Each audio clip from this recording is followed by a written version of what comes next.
Hi guys! Welcome back to our YouTube channel.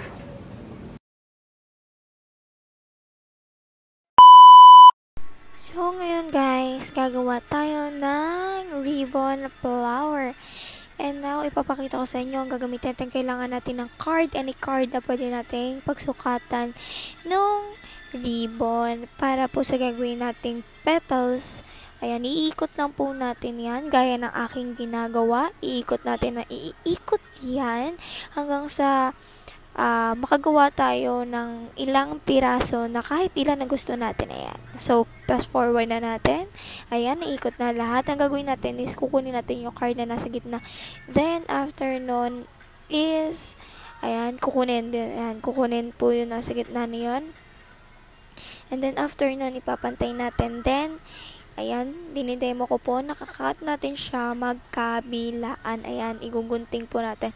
Nga pala sa mga bata dyan, ingat-ingat po tayo sa paggamit ng gunting dahil ito po ay nakakasugat or delikado to. Baka kasi kayo masugatan, diba? So, if bata kayo, kailangan nyo po ng guidance sa mga parents niyo para po hindi kayo masugatan, or if kaya nyo naman, you can do it, but extra careful sa paggupit and make sure na safe po yung hands niyo sa mga wounds na baka, ayun, sa mga wounds, baka kayo may magkaroon ng wounds or sugat. So, repeat the process. Yan, i-repeat lang po natin yung process hanggang sa makagawa tayo ng ganyan karaming ribbon. Ganyan na kalalait yun, guys. Hindi natin kailangan na masyadong mahaba, hindi rin natin kailangan na masyadong maiksi. Tama lang.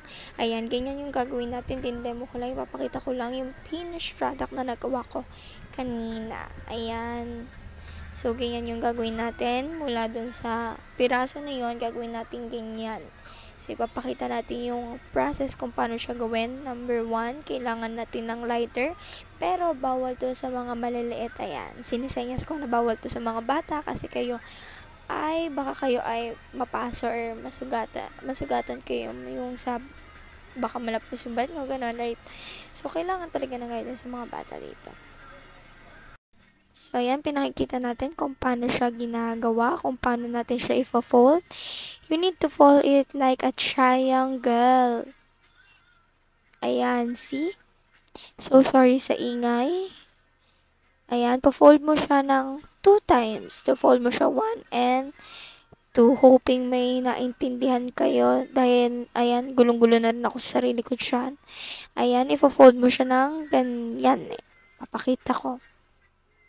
Then, after nun, sisindihan natin siya para magdikit siya dun sa ng ribbon or para, ayan, tutunawin siya para dumikit siya dun and hindi siya makalas. So, ayan, medyo mainit sa part niyan. Kaya sa mga bata, ingat-ingat po tayo sa paggamit ng lighter. Kasi hindi po yun basta-basta lang. Ayan, gagawa na tayo ng marami. Ayan, natanggal. Pinakita ko lang na natanggal and kakabit ko siya ulit. Di ko alam bakit ko ginawa yan. Ayan. Busy ang ante nyo. Voice over na tayo, guys. Ang seryoso ni ate. So, ayan. Gawa na tayo ng marami. Ayan. So, kailangan natin ng marami yan for the petals. So, ayan. Makikita po natin kung gaano ka-complicate yung paggawa nito. Kaya, gets po kung bakit may nagbibenta ng medyo mahal na ganyan. Kasi nga sa process pa lang, is alam na natin. Yes, guys, medyo mahirap siyang gawin kasi matrabaho and kumakain talaga siya ng time. Kaya po, sa mga namamahalan sa pagbili ng ganito, I mean, gumawa kayo para matry nyo na hindi lang po yung materials yung need nating bayaran, kundi pati na rin yung labor and yung time sa paggawa at saka yung creativity nung gumagawa. Ayan, so, yan.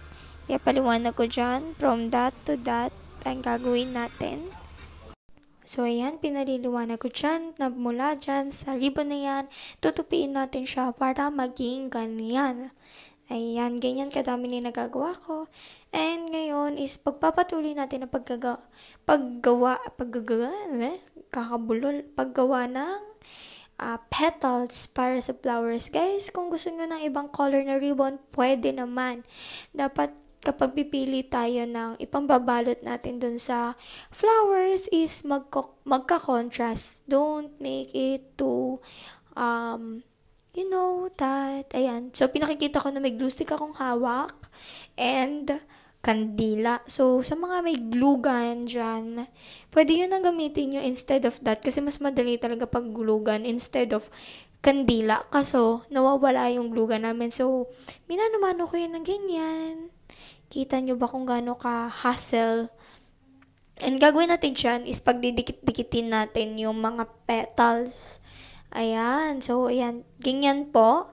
Pagdidikit-dikitin natin siya para maging petals yan. Iikutin natin yan mamaya sa stick. So, ayan. Todo demo ang ante nyo.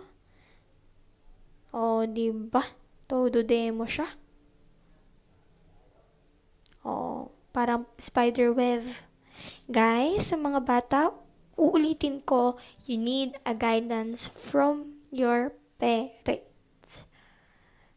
Sa mga gusto lang mag-try ng mga bata, kailangan po talaga ng guidance sa ating mga magulang. Ayan, so pinas-forward na, ganyan. Kailangan nyo lang siyang pagdugtungin para maging mahaba siya. Ayan, ganyan. Ganyan kaseryoso ang auntie nyo. Ingat tayo sa paggamit ng apoy and mainit po talaga. Ayan, so pinakita ko na yung stick and yung petals. Ganun po yung petals. Nakita nyo po, magkakasama siya. Ang gagawin natin dyan, iikutin natin siya para mag-form siya ng flowers. So, pinakikita ko na nilalagay ko po sa dulo ng stick. Sa dulo ng stick, ilalagay po yung glue stick or lalagyan natin ng glue stick para dumikit and maka-form tayo ng flowers petals tuloy. Sorry! Tao lang nagkakamali din, no? So, yun. Sa sobrang tagal ng ante mo, kakademo, yung glue stick po, lumalamig. Ayan. Todo demo siya. Ayan. Napakita ko lang na ganyan siya pinagsama-sama to form it a flower. Ang tagal i-demo. Ayan na, yan na. O, ayun. O, ayun. Lumamig na nga. O.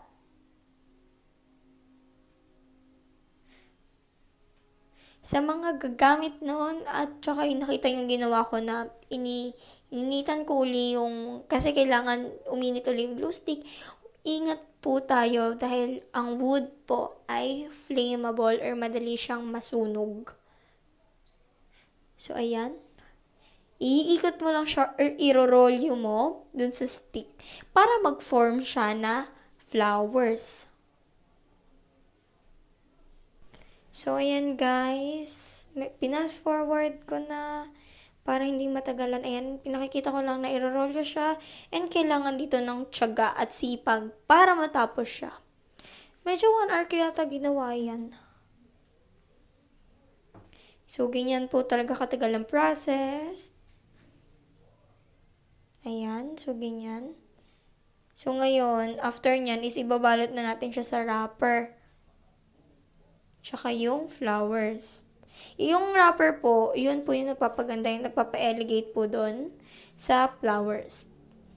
So, dyan pa lang, may kinuha akong tissue para pang lagay din doon. Ayan, natakpan pa yung camera. Ayan, so, gagamitin natin yan, tutupin, ifo-fold down natin sa gusto nating way. Ayan, pinakita ko kung paano ko finold yun sa akin kasi medyo mabilis lang. Ayan, ganyan po natin siya ifo-fold. I-crumple dun sa, ayan, sa flowers. To give more elegance delicate dun sa bulaklak. Guys, nga pala, if you wanted to have a scent, or kung gusto nyo na medyo mabango, yung totoong bulaklak, di ba, medyo mabango-bango siya, ganun. Pwede nyo siyang lagyan na sprayan ng pabango, na yung gusto nyo pabango.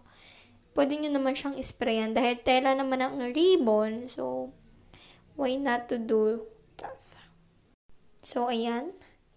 The same way, kinat ko lang yung flower wrapper. Ayan. Nabili ko yan for 10 pesos each. So, hindi ko alam kung magkano sa inyo. Pero sa orange app or sa blue app, malay nyo, meron. Search nyo na lang yung flower wrapper. Like that. May lalabas naman siguro. And hindi ko lang alam kung magkano doon each. Pero sa amin dito, nabili ko kasi yan 10 pesos each. I think mas mapapamura kayo if bibili kayo ng maramihan if you wanted to do a business like this. Bultuhan na kayo bumili kasi medyo mas mura siya. Then, ibenta nyo siya sa mga kakilala nyo. Pero, pwede nyo naman gawin yan if you have a time. Pero pag, wala naman. Pwede kayo bumenta, makakabili nito, may nakikita ako for 60 pesos. 99 pesos, not bad for the effort that they give on that certain flowers or for that kind of presents. Ayan, pinakita ko na nilagyan ko siya ng glue stick para dumikit siya. Ayan, dalawa na yon. Then, ang gagawin natin, kakat natin para hindi kita yung